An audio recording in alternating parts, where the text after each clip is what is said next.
नमस्कार। Exam city 94 में आपका स्वागत है। आज हम जीके जीएस की मिक्स क्लास शुरू करने वाले। बहुत से बच्चों की डिमांड आ रही थी कि सर एक बार जीके जीएस की क्लास कराएं, और ये क्लास हमारी बिल्कुल शुरू से है और इसमें सभी प्रकार के क्वेश्चन होंगे। और ये सभी क्वेश्चन आपके लिए, चाहे एसएससी जीडी की बात करें, चाहे दिल्ली पुलिस की बात करें, चाहे उत्तराखंड की बात करें, सभी के लिए महत्वपूर्ण सिद्ध होंगे और यहाँ से क्वेश्चन अधिकांश पूछे भी गए हैं। तो क्लास स्टार्ट करते हैं। ध्यान दो जरा, ठीक है। चलो भाई, ये पहली क्लास है अपनी।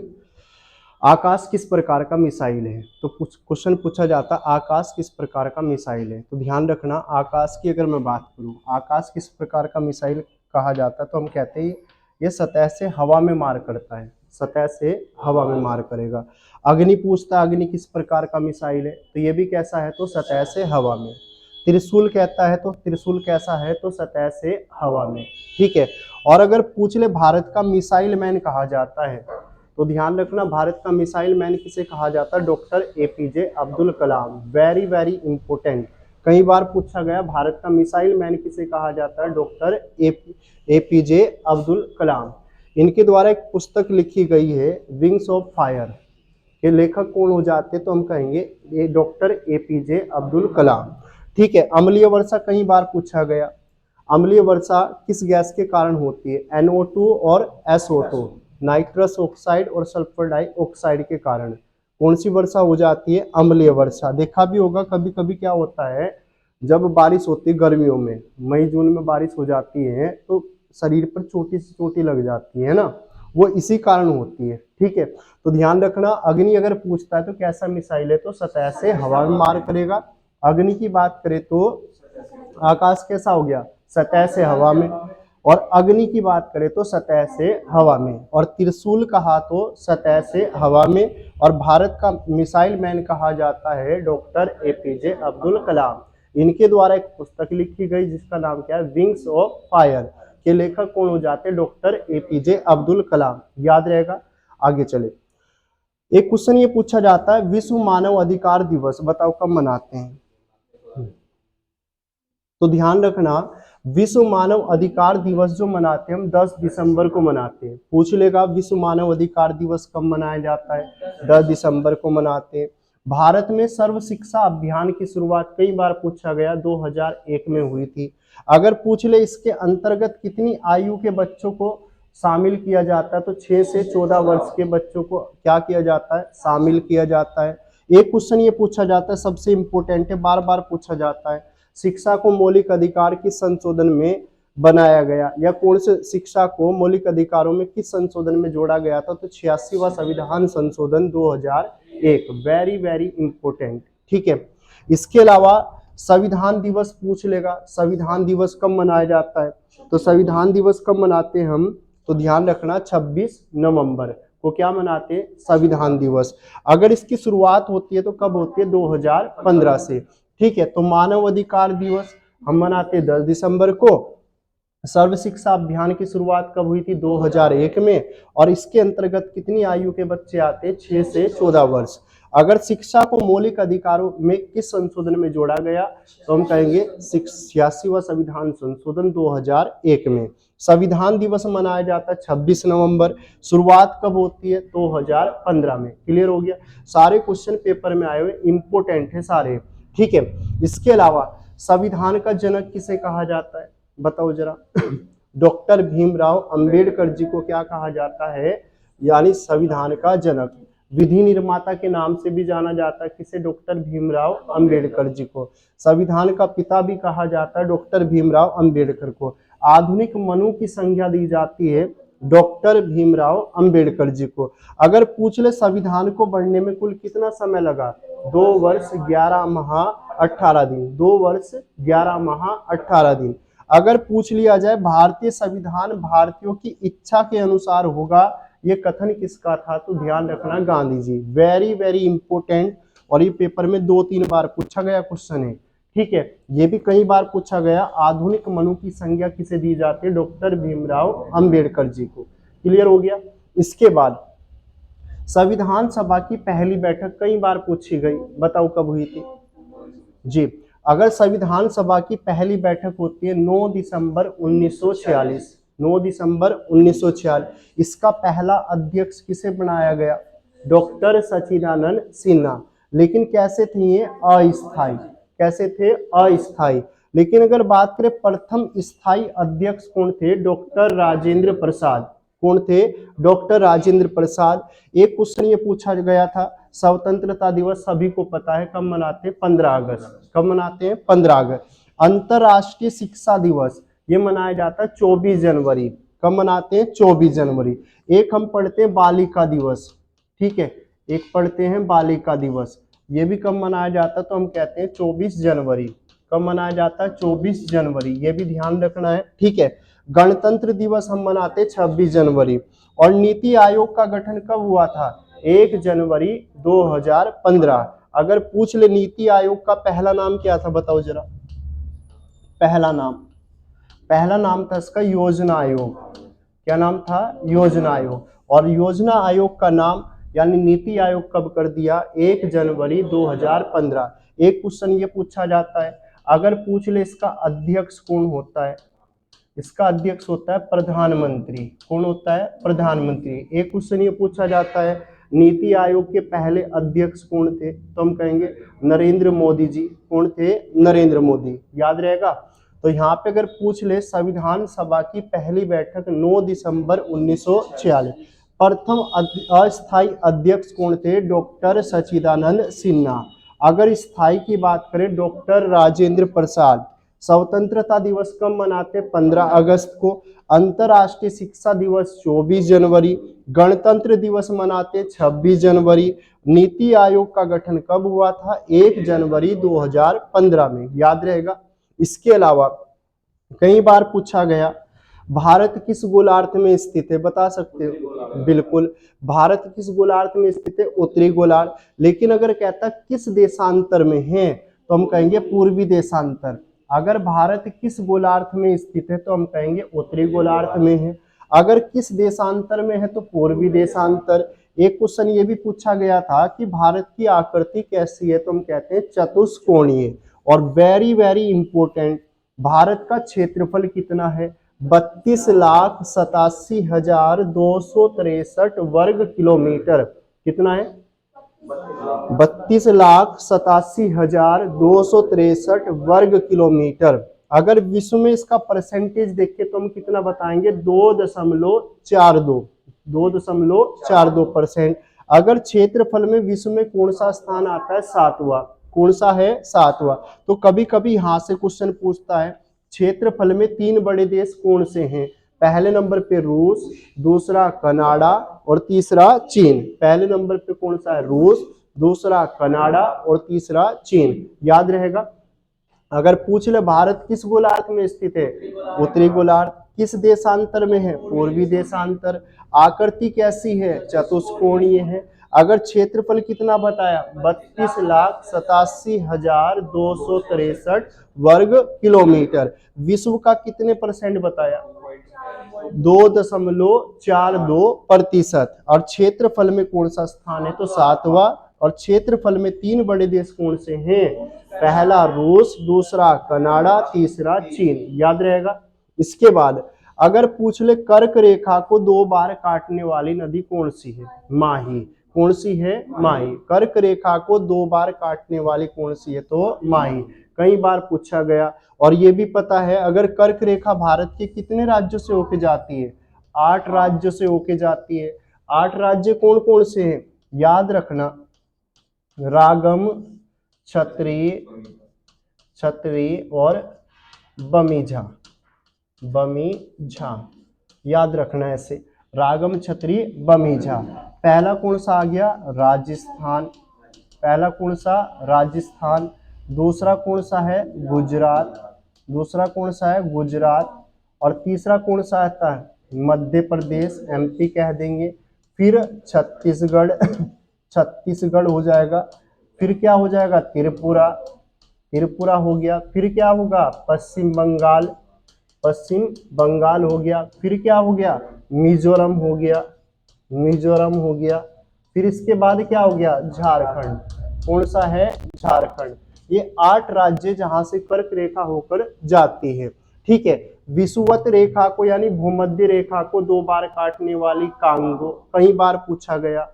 अगर पूछ ले मकर रेखा को 2 बार काटने वाले लिम्को, ठीक है। ईगा बांध पूछा गया था, ईगा बांध किस नदी पे है, तो माही। अगर ईगा बांध कितने मेगावाट का है, तो 40,000 मेगावाट।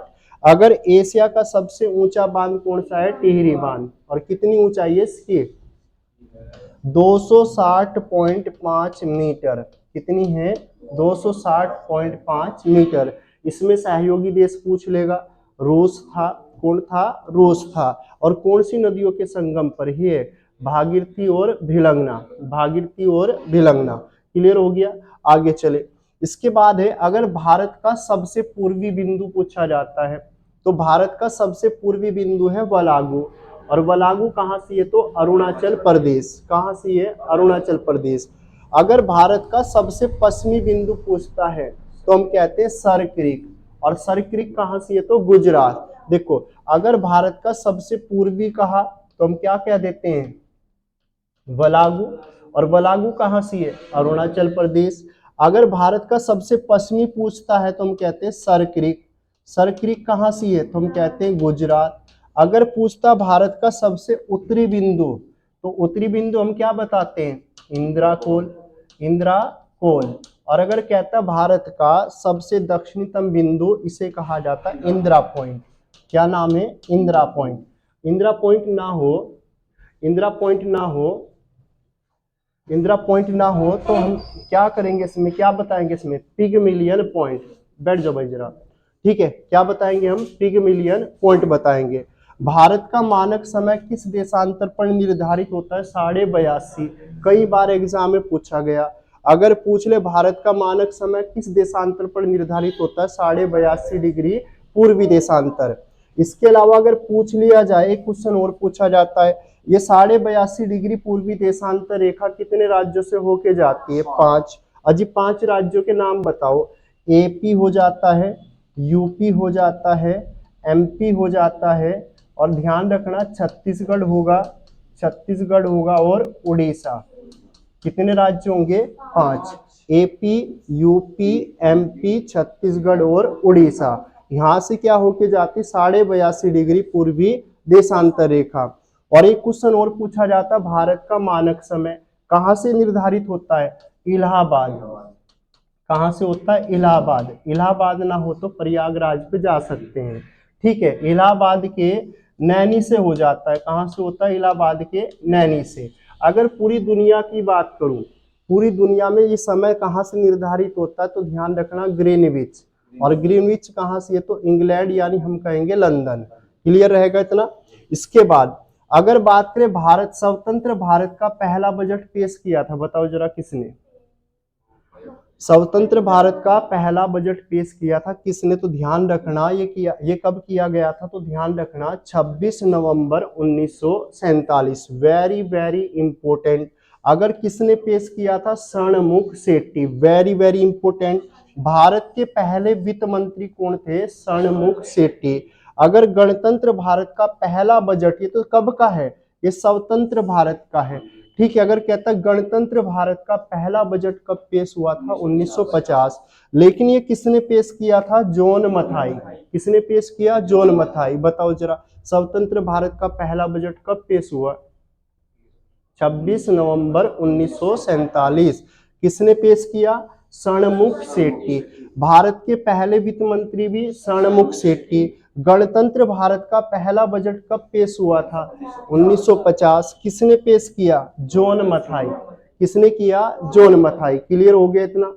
इसके बाद अगर पूछ ले राष्ट्रीय शिक्षा दिवस बताओ कब मनाया जाता है, राष्ट्रीय शिक्षा दिवस कब मनाते, तो ध्यान रखना 11 नवंबर। किसके जन्म दिवस पर मनाया जाता, अबुल कलाम आजाद। भारत के पहले शिक्षा मंत्री कहे जाते हैं अबुल कलाम आजाद। अबुल कलाम आजाद का जन्म कब हुआ था, 11 नवंबर 1888। 1888। शिक्षक दिवस मनाते हैं 5 सितंबर। अगर ये किसके जन्म दिवस पर, डॉक्टर सर्वपल्ली राधाकृष्णन। तो राष्ट्रीय शिक्षा दिवस कब मनाया जा रहा है, 11 नवंबर। किसके जन्म दिवस पर, अबुल कलाम आजाद। अगर अबुल आजाद कलाम का जन्म कब होता है? 11 नवंबर 1888। शिक्षक दिवस कब मनाते हैं? 5 सितंबर। किसके जन्म दिवस पर? डॉक्टर सर्वपल्ली राधाकृष्णन। राष्ट्रीय शिक्षा दिवस कब मनाया? 11 नवंबर। किसके जन्म दिवस पर? अबुल कलाम आजाद। अगर पूछ ले अबुल कलाम आजाद का जन्म कब हुआ था? 11 नवंबर 1888। शिक्षक दिवस कब मनाते? 5 सितंबर। किसके जन्म दिवस पर? डॉक्टर सर्वपल्ली राधाकृष्णन। और भारत के पहले उपराष्ट्रपति भी कौन थे? डॉक्टर सर्वपल्ली राधाकृष्णन। ऐसे व्यक्ति हुए डॉक्टर सर्वपल्ली राधाकृष्णन जो राष्ट्रपति भी रहे हैं और उपराष्ट्रपति भी रहे हैं। समझ में आ गई बात? भारत रत्न पाने वाले पहले व्यक्ति कौन थे? तो हम कहेंगे डॉक्टर सर्वपल्ली राधाकृष्णन। भारत में सबसे पहले भारत रत्न दिया गया था डॉक्टर सर्वपल्ली राधाकृष्णन। अगर पूछ ले कब दिया था? 1954। कब दिया था? 1954। ध्यान रखना जरा। वैसे तो 3 व्यक्ति को दिया जाता है, लेकिन सबसे पहले किसे दिया गया? डॉक्टर सर्वपल्ली राधाकृष्णन। और भारत के पहले क्या थे? उपराष्ट्रपति भी हुए। एक क्वेश्चन पूछा जाता है विश्व शिक्षक दिवस। तो विश्व शिक्षक दिवस मनाते 5 अक्टूबर। यहाँ पे हमने क्या पढ़ा? ये हमने पढ़ा शिक्षक दिवस, ये राष्ट्रीय है। और ये क्या है? विश्व शिक्षक दिवस। विश्व शिक्षक दिवस हम कब मनाते? 5 अक्टूबर। और वेरी वेरी इंपोर्टेंट, कई बार पूछा गया, पराक्रम दिवस कब मनाया जाता? 23 जनवरी। अगर विश्व छात्र दिवस मनाते तो 15 अक्टूबर में। भारतीय कृषि अनुसंधान कई बार पूछा गया, दिल्ली में है। अगर पूछ ले भारतीय विज्ञान संस्थान कहाँ से है? बेंगलोर। बेंगलोर को कहा जाता सिलिकॉन वैली। क्या बोलते हैं? Silicon valley. सबसे ज्यादा सिलिकॉन कहाँ होता है? बेंगलोर। भारत का अगर पूछ ले यानी अंतरिक्ष शहर भी किसे कहा जाता है? बेंगलोर को। ठीक है। एक क्वेश्चन और पूछा जाता है, भारत की इलेक्ट्रॉनिक नगरी भी किसे कहा जाता है? बेंगलोर। ठीक है। इसके अलावा भारतीय मौसम विज्ञान संस्थान कहाँ से है? तो नई दिल्ली। तो कृषि वाला अगर कहे तो कहाँ से हो गया? दिल्ली।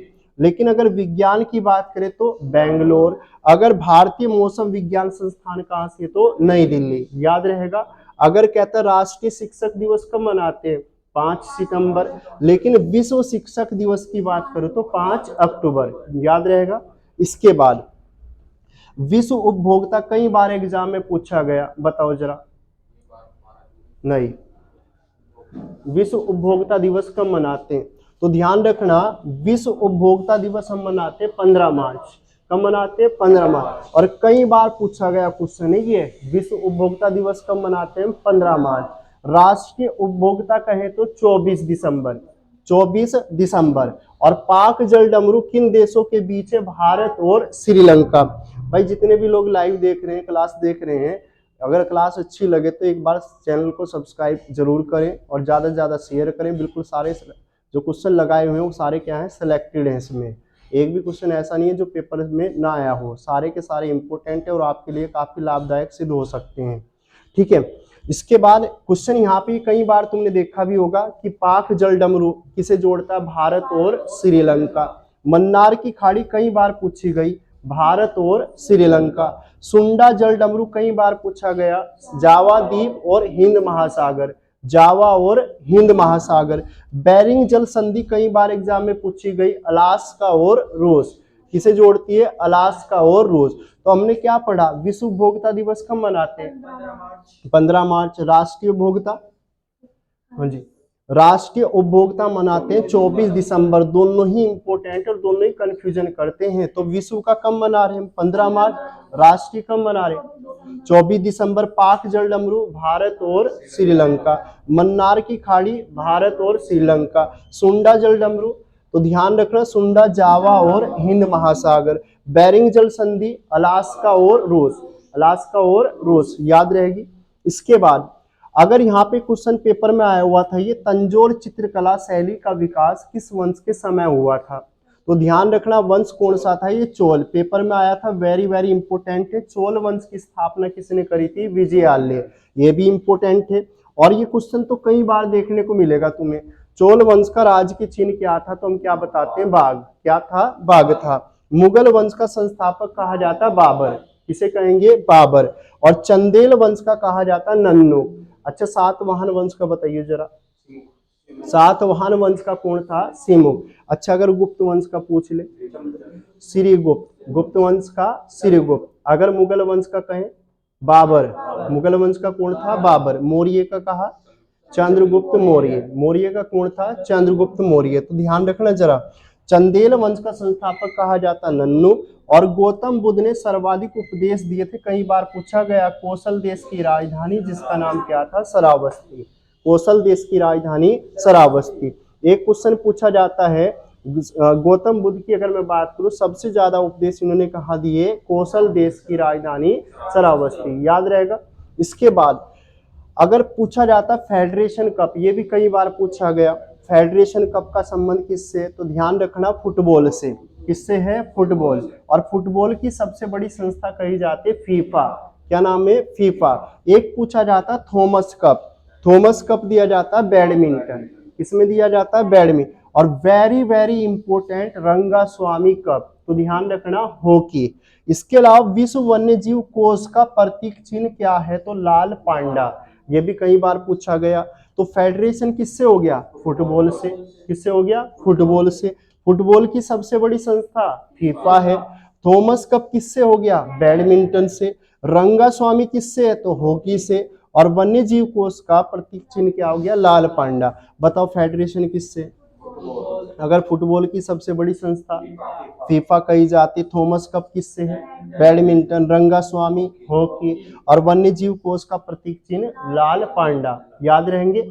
इसके बाद अगर बात करें स्वतंत्रता के समय ब्रिटिश भारत में कितनी रियासतें देखने को मिल जाती हैं? जिस समय यहाँ पे भारत आजाद हुआ उस समय ब्रिटिश भारत में अगर पूछ लिया जाए कितनी रियासतें देखने को मिल जाती, तो ध्यान रखना 565 थी। अगर पूछ ले इन रियासतों में अगर देखा जाए तो प्रांत कितने थे? 11। कितने प्रांत थे? 11। अब यहाँ से क्वेश्चन ये पूछा गया था कि ऐसी कितनी रियासतें थी जब भारत आजाद हुआ, भारत में शामिल होने से मना कर दिया था? तो हम कहेंगे 3 थी।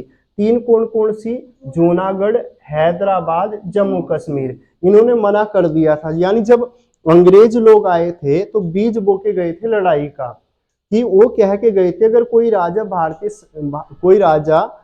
संघ में शामिल होना चाहे तो हो सकता है, अगर ना होना चाहे तो उनकी मर्जी पर डिपेंडेबल करता है। तो बाकी तो सभी रियासतें हो जाती, लेकिन इन्होंने तीनों ने क्या कर दिया था? मना कर दिया था। अब यहाँ से क्वेश्चन ये पूछा जाता है जूनागढ़ को किस आधार पर मिलाया गया? जनमत के आधार पर। यानी जूनागढ़ में क्या करवाए गए? चुनाव करवाए गए, जनता की राय ली गई, तो जनता ने कहा कि हम भारतीय संघ में शामिल होंगे। तो इसे किस आधार पर? जूनागढ़ को जनमत। ज से जूनागढ़ हो गया और ज से ही जनमत। याद रहेगा। कितनी रियासतें जिन्होंने मना कर दिया? 3। जूनागढ़ को किस आधार पर? जनमत। और हैदराबाद को किस आधार पर? पुलिस कार्यवाही। ये तो मना ही कर रहा था। इसके जब लट बजा यहाँ के जो राजा था तो उसने अपने आप क्या हो गया? वो शामिल हो गया। अगर बात करें जम्मू कश्मीर को विलय पत्र के आधार पर, ठीक है, तो ध्यान रखना कितनी रियासतें थी जिन्होंने मना कर दिया था? 3 थी। जूनागढ़ को जनमत, हैदराबाद को पुलिस कार्यवाही और जम्मू कश्मीर को विलय पत्र। याद रहेगा इतना। इसके बाद अगर पूछ ले भारत के अंदर इन रियासतों का एकीकरण करने वाला कहा जाता है, तो हम किसे कहते हैं? सरदार वल्लभ भाई पटेल को। सरदार वल्लभ भाई पटेल को हम कहते हैं लौह पुरुष। कई बार पूछा गया, यानी लौह पुरुष किसे कहा जाता है? सरदार वल्लभ भाई पटेल को। लेकिन भारत का ग्रेट ओल्ड मैन जो कहा जाता है दादा भाई नौरोजी। और दादा भाई नौरोजी की अगर मैं बात करूं, भारत में सबसे पहले राष्ट्रीय आय की गणना करने वाले कौन थे? Dadabhai Naoroji. Very very important. Akbar का मकबरा सबको पता होगा, सिकंदरा। कहां से है? सिकंदरा। हुमायूं का मकबरा कहां से है? दिल्ली। हुमायूं का कहां से है? दिल्ली। तो ध्यान रखना देशी रियासतों का एकीकरण किसने कर दिया? सरदार वल्लभ भाई पटेल। अगर पूछ ले क्वेश्चन और पूछा जाता है कि सरदार वल्लभ भाई पटेल को सरदार की उपाधि किसने दी थी? बारदोली की महिलाएं, अर्थात गुजरात से उपाधि मिली थी, लेकिन किसके द्वारा दी गई थी? गांधी जी के। किसके द्वारा? गांधी। दी थी किसने? बारदोली की महिलाओं ने, लेकिन दी किसने? किसके द्वारा दी गई? गांधी जी के। लौह पुरुष कहेंगे तो सरदार वल्लभ भाई पटेल, भारत का ग्रेट ओल्ड मैन दादा भाई नौरोजी, अकबर का मकबरा सिकंदरा, हुमायूं का मकबरा। एक और बताओ। अच्छा, अगर पूछ ले जरा, अगर पूछ ले शेर शाह सूरी का मकबरा कहाँ पर है? सासाराम बिहार। कहाँ से है? सासाराम बिहार।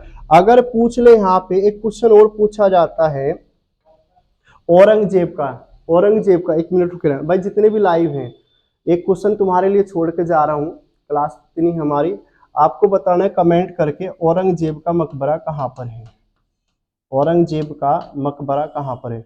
अगर आपको क्लास कंटिन्यू चाहिए तो ज़्यादा से ज़्यादा शेयर करें और कमेंट करके बताएं क्लास कैसी लगी। आज के लिए इतना ही। Thank you for watching. धन्यवाद।